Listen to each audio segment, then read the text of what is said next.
I believed that the Bible was the inerrant word of God. And so I went off to a fundamentalist Bible college, went to Moody Bible Institute, and I started studying the Bible. But one of the things I learned early on was that we don't have the original manuscripts.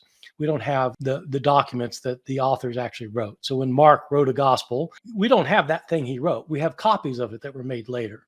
And we actually don't have copies. We've got copies of copies of copies that are many centuries later, most of the time. And so I realized that as an evangelical. But the more I studied it, these manuscripts started bothering me a little bit because I had believed that the Bible was God's words. It's not just that it was like his communication broadly. It was his very words. But then as more I thought about it, I realized, there are places where we don't know what the words are. There are entire passages in the Bible that I was familiar with that probably weren't originally there. They're in some manuscripts, but not in other manuscripts. And so somebody's either added them or somebody's taken them away. And how do we know?